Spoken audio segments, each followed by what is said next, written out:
And are there, key symptoms to emphasize to the examiner, or, I guess any specific like phrases, anything like that? Because they say, prostrating, but what goes into that? Well, my impression is that examiners pay most attention to sensitivity to light and sensitivity to sound, because those are kind of hallmarks of classic migraines. I'm sure there are other things, I'm not a physician, but I know that physicians pay attention to those two things. There are probably others. Okay. So, I've seen a lot of veterans who will go in focused on the pain of a migraine and omit any mention, for instance, of light sensitivity. And so definitely... I think any time you're talking to a C&P examiner, the more detail that you can give them about the condition and the symptoms, the better off you are. It's hard for people to describe pain, and that's not something that is easily described, but to the extent that you can put adjectives on it, I have a pounding headache, or I have a throbbing headache, or my head hurts right in this spot.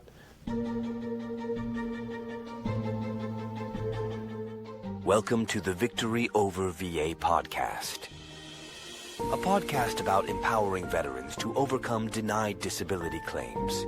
Each week, we deliver critical insights to help you understand the disability process, veterans' benefits, and how to take control of your legal rights. Now here's your host, Tony Francis Jackson.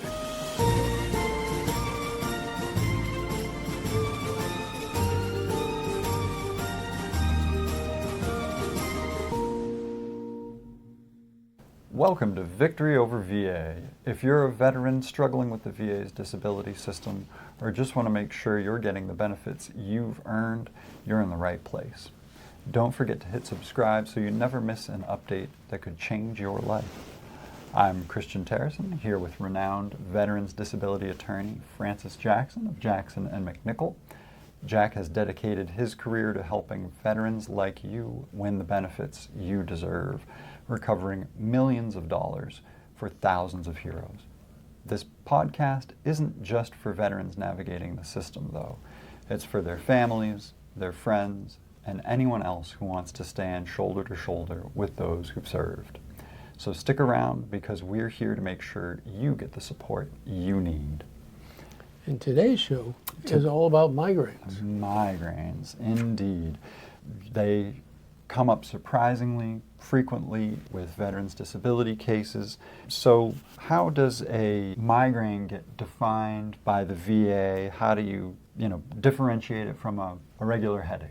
Well, I've never had a migraine, but I'm told by people who have that you won't have any trouble knowing when you've had a migraine, that they are terribly painful. You can't stand sound, you can't stand light, you have to go get in a dark place. They're not pretty. But the VA defines them as severe headaches that are what they call prostrating, Lays you out. Lays you out, yep. Yeah. So what are the rating levels for migraine headaches? Well, there are three. Well, technically four. You can always get a 0% for anything. But there are really three, 10%, 30%, and 50%. Mm-hmm. And 10% is when you only have a severe headache, a severe migraine, once every couple months. 30% is you're having them at least an average of once a month. And 50% is when you're having them at least 2 or more times a month, and you're just, completely unable to function during those times, so that, you wouldn't be able to work, really can't do much of anything. You just need to be in a dark, quiet place and wait for it to subside. What are some of the common mistakes you see when veterans are trying to claim benefits for migraines? Well, there are kind of two sets. One set is mistakes in terms of trying to prove connection to service. One set is in proving the frequency and severity of the headaches. Take the second set first. In terms of proving the frequency and severity of the headaches, I recommend two things to people. Number one, keep a log. Write it on the calendar, keep a notebook, do whatever, but some kind of a written log that you can go back to. I'm sure that the day you have the headache, you think it's such a terrible thing that you'll remember it forever, but the reality is that in 6 months you won't remember what day it was or how many times it happened over a period of a month. Was it twice that month? Was it less than that? Was it more than that? It's just hard to keep track of those details. So keep a log. It is also very helpful to have another person, if they are around you frequently, preferably living in the same household, but doesn't have to be, just have to be around you frequently, to make notations about the severity of the headaches. You know, Mr. Jones had to stay in his bedroom all day, he had the lights off, he had the door shut, you know, he tried to keep anybody from coming up to the second floor because he couldn't stand the noise. You know, whatever facts will help the VA to understand the severity of the event. It's helpful to have that.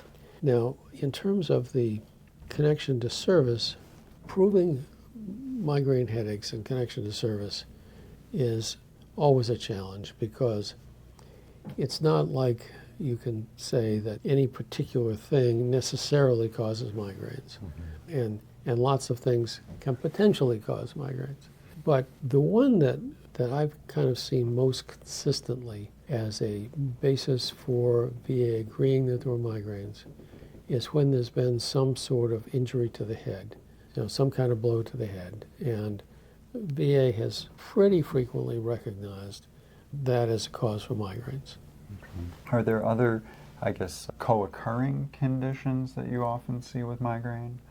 Yes, I often see migraines when there's a traumatic brain injury. That's probably the most common.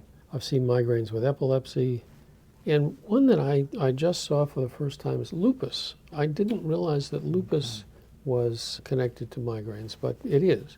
The medical literature, it turns out, is pretty clear on that. I just had never run into it before. But the most common ones I see are some form of head injury, TBI, or epileptic condition. Okay. And how common is it for veterans to make it all the way to that 50% rating for migraines? Because I know that the criteria are pretty high, pretty stringent to get to 50% for migraines.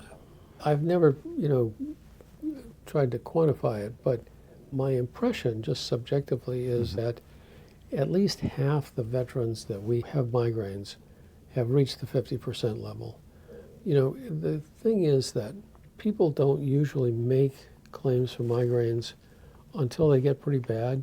You know, people who have an occasional headache, even if it's a bad headache, a migraine headache, they kind of say, well, okay, that happened, and, we'll move on. But when you start getting to the point that it's happening, every couple months or a couple times a month or several days a month, then, that's when they start thinking about, well, I'm not able to work with this. I've got to get some kind of compensation and something I can live on, and that's typically when claims get submitted. So I know that migraines can be part of a combined rating to get to TDIU, total disability for individual unemployability. We've got other episodes devoted to that topic. But in a nutshell, it's getting paid at the 100% rate because your cocktail of service-connected conditions is effectively precludes work, regular full-time work. But is it possible to get TDIU with migraines alone as the sole service-connected condition? It's possible. I mean, I don't want to suggest to people that it's common or easy, but it is possible. The way it works, VA looks at TDIU under two different scenarios. The definition for that benefit is found in 38 CFR 4.16. And Subpart A of 4.16 says that if the person is rated at 60% for any single condition, heart, mental health, whatever, or they're rated at 70% combined with at least one of the underlying conditions that's in the combination rated at 40%, either of those, then it's possible to get TDIU based on what they call scheduler consideration, meaning it falls on the schedule. So that exists, but that doesn't apply if you only have migraines, because you can never get a single rating higher than 50%. So standalone migraines would never qualify.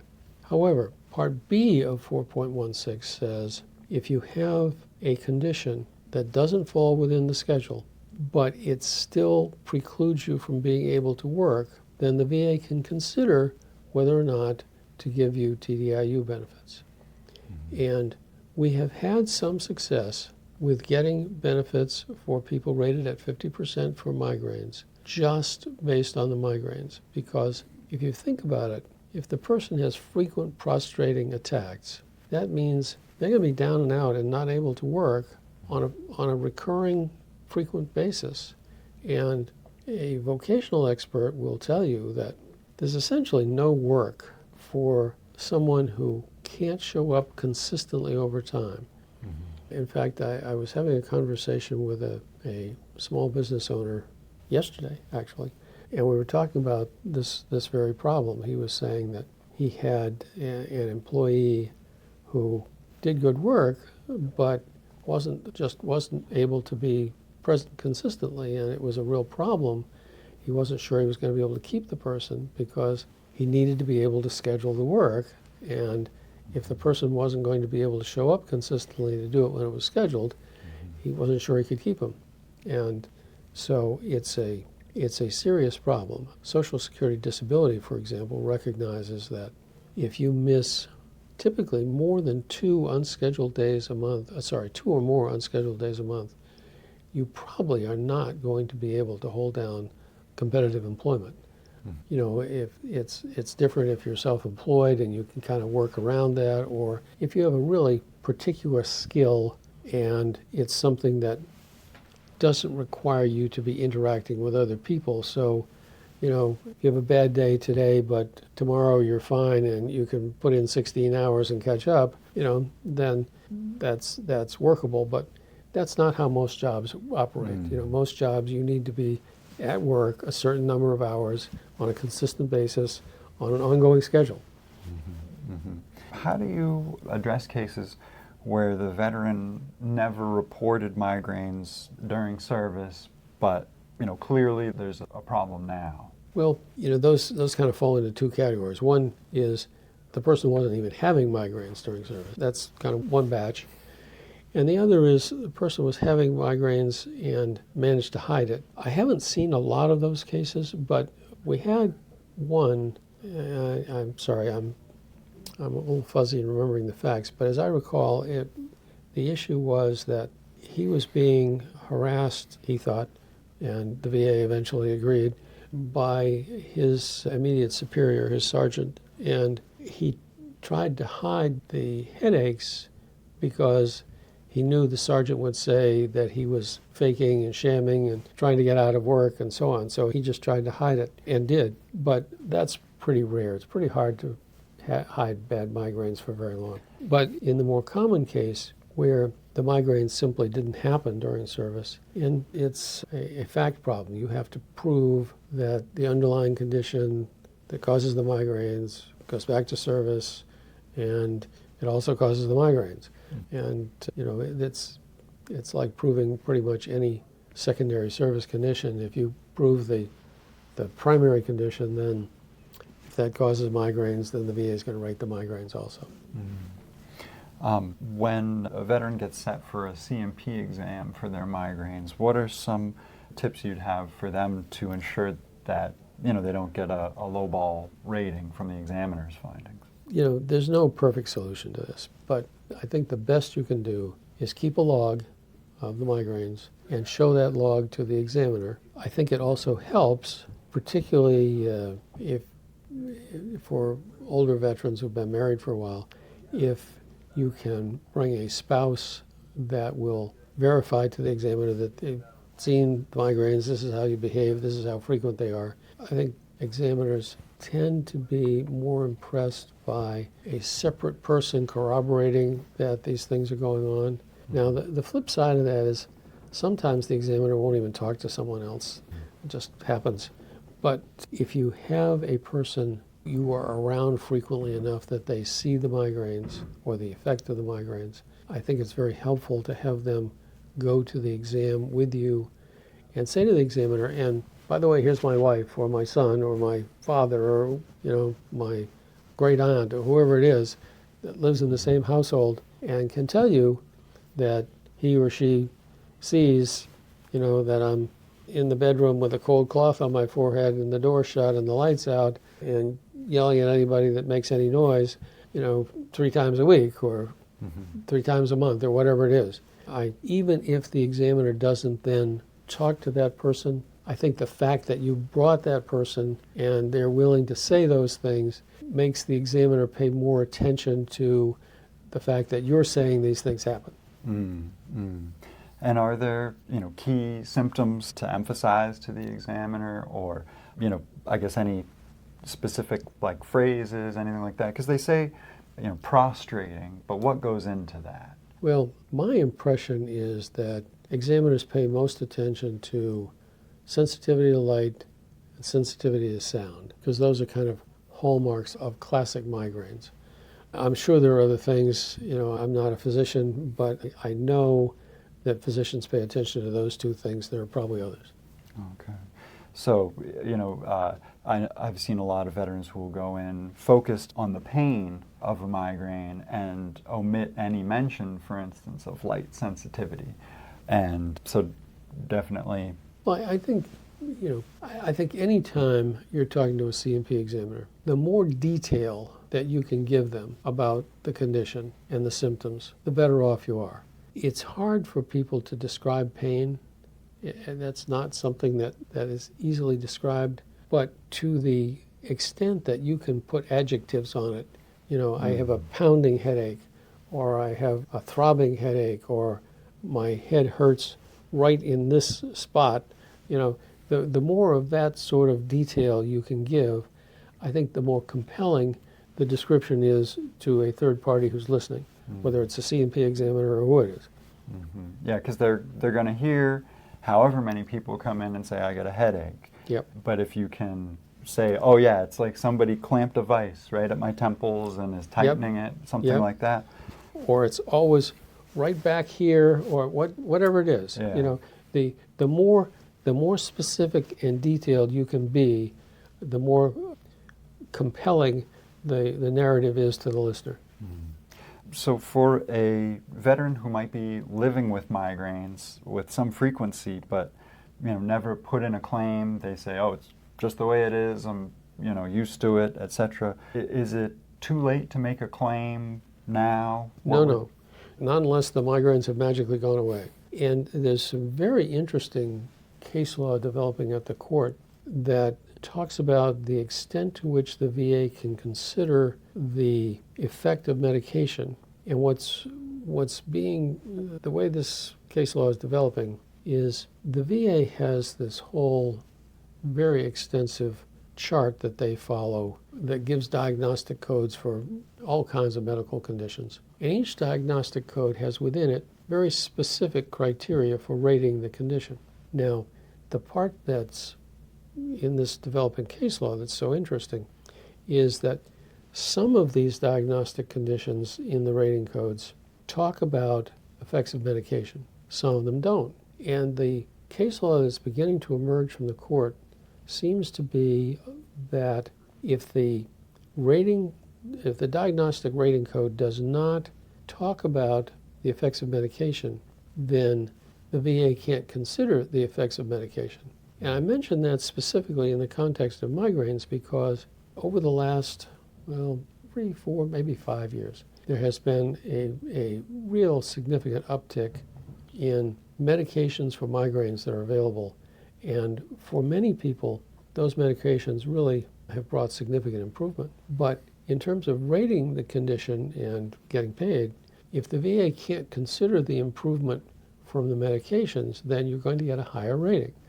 So this area of case law that's developing is going to be quite significant, I think, for migraines and for a bunch of other conditions, but migraines in particular. All right. Well, unfortunately, we're out of time for today, but ending on quite a fascinating note, please be sure to like and subscribe and tune in next time. Maybe we'll have more answers on that developing case law and how the VA can consider the effects of medication. We hope to see you then. Thanks for joining us this week on the Victory Over VA podcast. Make sure to visit our website, veteransbenefits.com/podcast, where you can subscribe to the show in iTunes, Spotify, or via RSS, so you'll never miss a show. While you're at it, if you found value in this show, we'd appreciate a rating on iTunes, or if you'd simply tell a friend about the show, that would help us out too. If you like this show, you might want to check out our free consultation to see how we can help you with your denied claim. Simply go to veteransbenefits.com and fill out the form. You fought for us. Now let us fight for you. And be sure to tune in next week for our next episode.